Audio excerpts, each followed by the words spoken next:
Bonjour et bienvenue dans Flash, un format hors-série de l'émission Phosphène.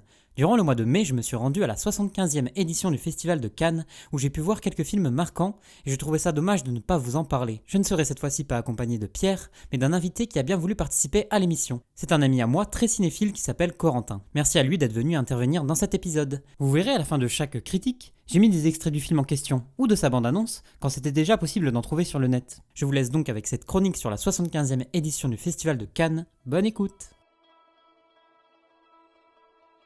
Bonjour tout le monde, je suis bien en présence de Corentin, je suis très content que tu interviennes dans cet épisode. Comment vas-tu ? Très très bien. Alors, pour te présenter un petit peu aux gens qui nous écoutent, je dois dire que tu es l'un des plus grands cinéphiles que je connaisse. Tu t'intéresses à tous les genres, toutes les nationalités, toutes les époques, et il n'est pas difficile de te croiser dans l'une des nombreuses salles obscures de la capitale, tant tu consacres du temps de ta semaine à éveiller ton regard au cinéma. Tu as d'ailleurs créé une page Instagram entièrement dédiée à tes émois cinéphiles, ça s'appelle Coco au Cinoche, dans laquelle, je cite la description, tu écris quand l'envie te prend, au fil des films du présent ou du passé vus en salle. Je vous invite tous à aller vous abonner. Il fait des très très bonnes critiques. Tu es aussi étudiant en cinéma, mais surtout réalisateur. Actuellement, tu travailles à la pré-production d'un court-métrage, si je ne me trompe pas. Oui, effectivement. Et tu es aussi en train de finaliser le montage d'un court-métrage qui s'appellera White Rose Elegy et qui sortira dans les prochains mois. Tu es donc tout autant cinéphile que cinéaste. Maintenant, pour en savoir un peu plus sur tes goûts, tu vas devoir, si tu le veux bien, répondre à un mini-quiz. Les réponses ne peuvent pas être développées, je suis désolé, il va falloir donc que tu répondes avec une réponse simple, nette, précise. Attention, ça va aller très vite. Quel est ton film préféré ? Mauvais sang. Quel est le film que tu détestes le plus ? American Psycho. Quel est ton réalisateur ou ta réalisatrice de référence ? Christophe Kieślowski. Quel est ton film préféré de 2021 ? Annette. Voilà, c'est la fin de ce quiz, j'avais bien dit que ça allait être très rapide.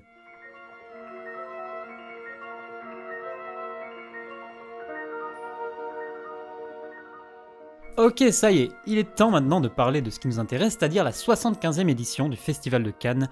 On y est tous les deux allés, mais pas durant les mêmes périodes, nous n'avons donc pas vu les mêmes films. Alors on va commencer par ton expérience à toi. Déjà, est-ce que tu peux nous dire comment globalement tu as vécu ce festival, combien de jours tu es resté, combien de films tu as pu y voir, est-ce que tu as été majoritairement agréablement surpris par ce que tu as pu y découvrir ? Dis-nous tout.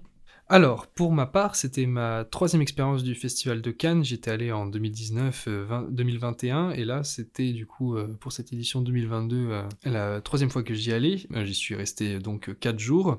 Et c'était du coup un autre festival que j'avais un peu découvert, parce que j'ai beaucoup plus découvert des films des sélections parallèles, telles qu'un certain regard, la quinzaine de réalisateurs ou la semaine de la critique, et un petit peu moins en fait en termes de les films de la compétition. Mais en tout cas, c'est toujours aussi stimulant de pouvoir voir des choses au cinéma qu'on n'aura peut-être pas forcément l'occasion de revoir ensuite prochainement en salle, et c'est toujours dans cette optique-là que j'y vais, et c'est toujours aussi fou. Merci beaucoup. Et bien maintenant, j'aimerais que tu nous parles des films que tu as le plus aimés, ceux que tu incites aux auditeurs de découvrir dès qu'ils peuvent. Nous t'écoutons. Alors, sur 14 films que j'ai pu voir durant ce festival de Cannes, je vais revenir sur 5 films qui étaient dans 5 catégories différentes. Le premier étant en sélection officielle, puisqu'il a ouvert la sélection, c'était le nouveau film de Kirill Serebrennikov, le 3e film qu'il nous a proposé justement en sélection officielle à Cannes après son très enivrant Leto, et son très furieux et très fiévreux La fièvre de Petrov, et il nous revient avec La femme de Tchaïkovski, donc une sorte de grand film romantique très cauchemardesque qui revient sur la vie de la femme de Tchaïkovski, justement vis-à-vis de son mariage et vis-à-vis de son rapport à l'amour et à ses relations vis-à-vis d'elle. Comme toujours, Kirill Serebrennikov arrive à marier une grande force visuelle et de mise en scène au sein de sa narration, et c'est pour moi par exemple une des ouvertures qui m'a littéralement effrayé, qui m'a le plus terrassé de tout ce festival et même de ces dernières années. Et je vous encourage très très fortement, rien que pour ce romantisme noir et pour se plonger dans ce personnage très très ambigu qui peut être à la fois très sympathique et très fou. Je vous invite très fortement à essayer de voir ce film lorsqu'il sortira, parce que je pense que de toute façon les films de Serebrennikov arrivent à trouver son chemin dans nos salles françaises. Будет у вас оркестр из одних автоматонов. Вы намекаете на Гофмана? Я в любом случае предпочту филармонию походу в ресторан. Вы, господа, снобы и консерваторы. Ensuite, après le Serebrennikov, j'ai enchaîné avec l'ouverture de Cannes Première, la nouvelle sélection des films de Cannes. avec la mini-série de 6 heures de Marco Bellocchio qui se nommait Esterno Notte. Alors Marco Bellocchio, grand réalisateur italien qui travaille son cinéma autour de la figure de la politique italienne et qui revient souvent sur l'histoire italienne des années 70, 80 et 90.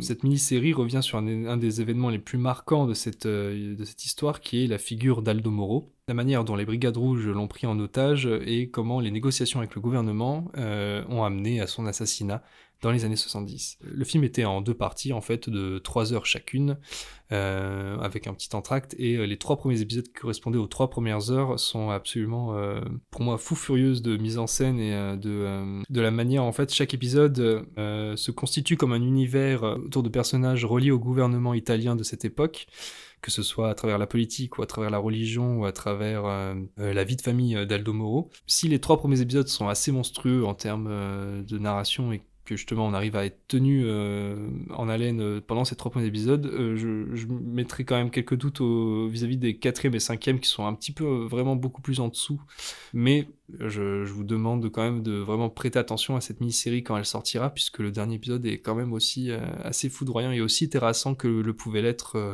de la même manière le traître de notre ami Marco Bellocchio. Le brigate rosse esistono e sono qui dentro e sono fuori e sono dappertutto. Se mi lasci ti uccido. Lascia stare.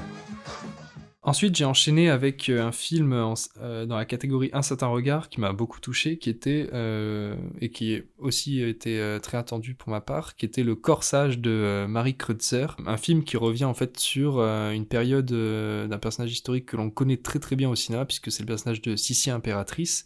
Sauf que là où les films de Romy Schneider s'intéressaient avant tout au début de la princesse d'Autriche, Marie Kreutzer essaye de montrer une Sissi vieillissante et comment elle est elle est en prise avec son personnage d'icône et son personnage de perpétuelle représentation monarchique qu'elle doit incarner et qui lui pèse en fait en permanence jusqu'à une névrose assez terrible pendant tout le film. Et c'est pour moi une des plus belles interprétations de ce festival de Cannes, avec justement le personnage de Sissi joué par Vicky Krieps, et c'est assez intéressant de voir comment le film arrive à retranscrire l'idée d'une émancipation de cette icône-là et qui arrive à remettre en jeu aujourd'hui cette fétichisation qu'on peut avoir justement de ces figures de pouvoir et de ces figures parfaites que peuvent incarner certaines personnes.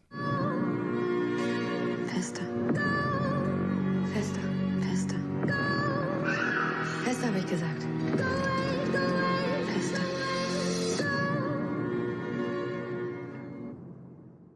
Je me suis arrêté ensuite en hors compétition avec un film aussi que j'attendais avec beaucoup d'impatience, puisqu'on avait très peu d'informations au moment d'arriver à Cannes, puisque c'était le nouveau film de George Miller qui s'appelait 3000 ans à t'attendre. Le film raconte l'histoire de Tilda Swinton qui joue une narratologue, une professeure de littérature qui étudie les narrations et qui connaît en fait toutes les histoires de l'humanité, tous les mythes originels, et qui, lors d'un voyage en Inde, trouve une sorte de lampe, la frotte comme dans tous les contes, et tombe sur un génie qui est un djinn plus précisément, qui est interprété par Idris Elba. Le génie, comme dans tous les contes des Mille et Une Nuits, lui propose de réaliser 3 de ses vœux les plus chers, et le personnage de Tilda Swinton refuse de se soumettre à cette règle-là, puisqu'elle n'a aucun désir et ne veut en aucun cas se conformer à une morale ou à quelque chose qui pourrait lui retomber dessus lorsqu'elle réaliserait ses vœux.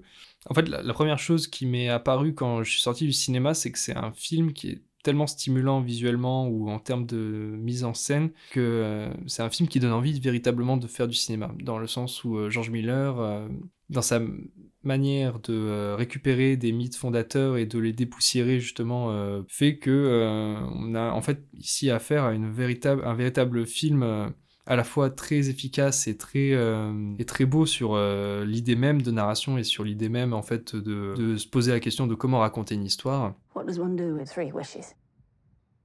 You'll see.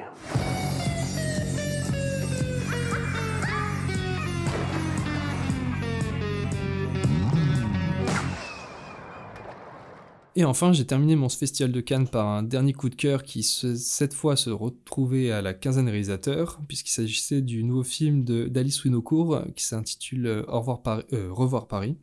Pardon, à chaque fois je me trompe. Alice Winocourt qui nous revient ici avec un film avec Virginie Efira qui joue en fait une traductrice radio qui subit un attentat. Et tout le film en fait va suivre l'idée du choc post-traumatique que cela implique et pose la question en fait du souvenir, de la mémoire de cet événement que en fait nous spectateurs nous allons vivre à ses côtés. Comment cette séquence en termes de sensations et en termes d'émotions va être constamment réinterrogée et remis en question.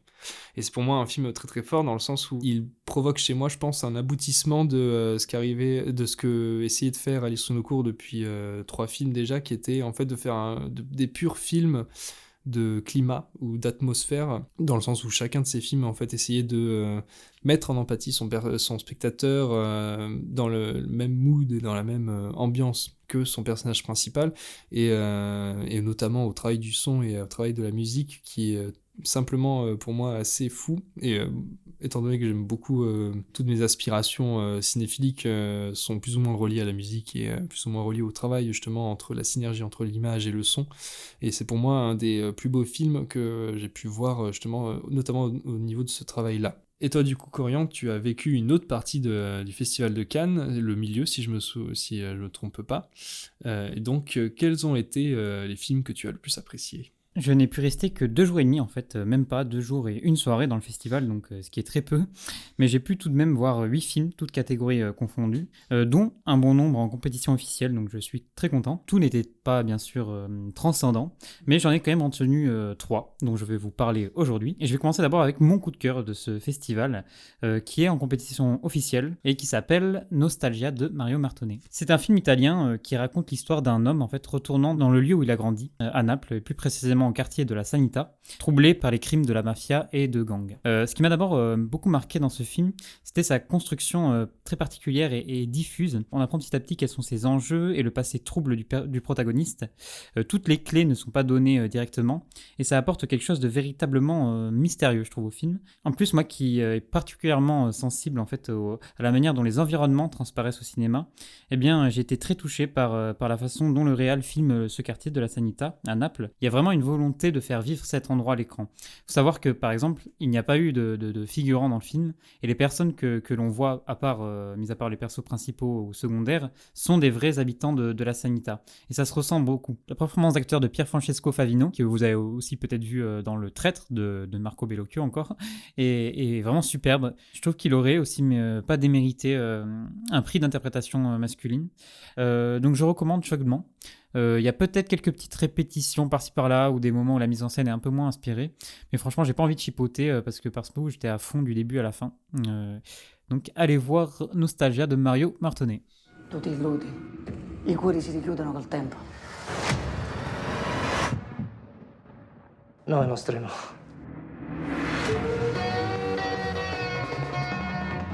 She lifts her dress and floats to dreamland. Lady. Autre film marquant aussi en compétition officielle, c'est Leila et ses frères de Saïd Roustahi, qui avait aussi réalisé avant La Loi de Téhéran, mais que je n'ai pas vu encore, mais qui est une œuvre qui avait pas mal fait parler d'elle.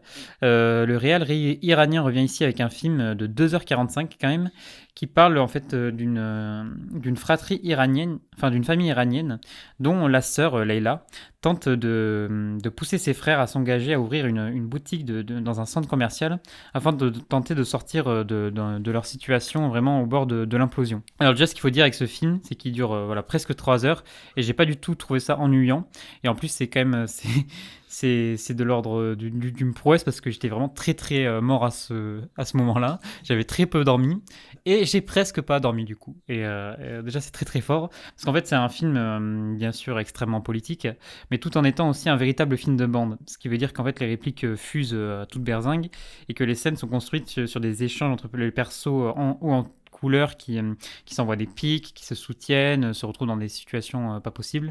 Et donc au final, voilà, c'est un film assez rythmé et qui, au-delà de ça, se tient de bout en bout pendant les 2h45. C'est une œuvre, mine de rien, pendant le visionnage, qui est assez oppressante par rapport à la situation dans laquelle se retrouvent les personnages, mais qui n'oublie pas aussi d'être assez drôle par moments. Donc voilà, pour toutes ces raisons que j'ai développées avant, je vous invite à découvrir Leila et ses frères de Saïd Roustahi. بابا ما برای خریدن اون مغازه اندازه همین سکه های تو پول کم داریم ولم کنید منو هر کی ناراحته بره از این خونه خاک بر سر هر چهارتاتون واقعا یه تناکر هم نتونستیم بزنیم واقعا Et enfin, pour terminer rapidement, j'aimerais aborder un des films que j'ai vu en hors compétition, un film qui s'appelle L'Innocent de Louis Garrel, dans lequel on suit Abel. C'est marrant parce qu'en fait, dans tous les films qu'il a fait, Louis Garrel, tous ses personnages s'appellent Abel, donc je sais pas si c'est pas vraiment si c'est le même personnage ou pas, parce que là, par exemple, ça se passe à Lyon, alors que ces films d'avant étaient à Paris, mais voilà, j'aime bien le trou qu'il met par rapport à ça. Voilà, tous ces personnages s'appellent Abel dans tous ces films, donc est-ce que c'est le même personnage? Je ne sais pas. En tout cas, ce film raconte, enfin, on suit ce personnage qui va tenter en fait d'observer avec sa meilleure amie Camille son nouveau beau-père qui vient tout juste de sortir de prison pour savoir en fait s'il est un danger potentiel pour sa mère. Et une chose en entraînant une autre, en fait, il va finalement se retrouver par collaborer avec le nouveau mari de sa mère et se retrouver à devoir gérer un casse. Donc Louis Garrel, j'ai déjà vu L'Homme fidèle avant et La Croisade, dont on parle d'ailleurs dans le premier épisode de Phosphène. Je vous invite à l'écouter. Mais je trouve que j'aime pas mal son style en tant que réalisateur. Il a quelque chose d'à la fois très doux et léger, tout en étant en fait beaucoup moins anecdotique que ça en a l'air. Et là, pour ce nouveau film, ça a aussi été le cas. J'ai encore une fois été agréablement surpris par sa proposition. C'est le film le plus drôle en fait que j'ai pu voir de tous ces films. C'est un film en fait dont il est difficile de cerner le ton. Alors c'est aussi une qualité et un défaut parce que voilà, le film commence, se poursuit et au début on ne sait pas trop ce qu'on regarde. C'est assez déstabilisant, mais il y a un moment en fait où il y a un tournant, où tu captes où il veut venir, et là, c'est bon, t'es à fond, et c'est vraiment difficile. Enfin, pour moi, ça a été vraiment difficile de décrocher, j'étais à fond. C'est un film, voilà, sans prétention, sans grande prétention. D'ailleurs, c'est marrant parce que c'était une projection, en fait, où ils avaient invité tout le gratin du cinéma. Il y avait vraiment tout le monde. Et à un moment, Thierry Frémaux, donc, qui est un peu le parrain du festival, quoi, a fait venir tout le monde sur scène. Donc, t'avais vraiment une centaine de grands noms du cinéma qui sont arrivés sur scène. Et après, il a vraiment mis, genre, Louis Garrel devant la scène en disant, allez, maintenant, qu'est-ce que tu penses de montrer ton film à tout le monde? Et en fait, j'ai entendu dans une interview après qu'il a été complètement, ça l'a paralysé parce qu'en fait, voilà, c'est un film sans grande prétention qui paye pas de mine et en tout cas, ça l'a foudroyé sur place. Mais je trouve que c'est pareil. En fait, mine de rien, c'est un film qui est drôle, qui paye pas de mine, mais derrière, il va chercher des choses assez touchantes. Il va s'intéresser à aller en profondeur dans le sentiment des personnages. Donc, c'est toujours bienvenu. Et en plus, il se renouvelle pas mal en termes de forme. Je trouve que c'est celui qui tente le plus de choses, il est beaucoup plus coloré que ses derniers films. Il tente quelque chose aussi de moins réaliste, mais que je trouve aussi formellement... je trouve ça bien, qu'en fait, de la manière dont il se renouvelle, tout simplement. Je vous invite à le voir quand il sort L'Innocent de Louis Garrel. Il est menaçant ou pas? Vas-y, réponds oui ou non. Tu veux que je vienne ou pas? Bah écoute, on se voit tout à l'heure. Vous me le passez? Je te passe Michel, qui veut te parler. Ah ben, comment tu vas? T'es dans la voiture grise qui est garée devant le scooter, c'est bien ça? C'est-à-dire de quoi? Je comprends pas, Michel. Et t'es pas trop à l'étroit, coincé sous le tableau de bord? Ah non, franchement, ça va. Hein.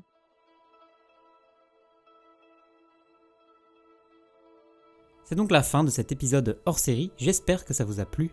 Je remercie une nouvelle fois Corentin d'avoir participé à l'émission, et je rappelle que sa page Instagram dédiée au cinéma s'appelle Coco au Cinoche, n'hésitez pas à aller vous abonner. J'en profite pour vous dire que le 6e et dernier épisode mensuel de Phosphène sur les films du mois de mai vient aussi tout juste de sortir, et qu'il vous réserve quelques petites surprises. Je vous invite à aller l'écouter. Sur ce, portez-vous bien, et une belle journée.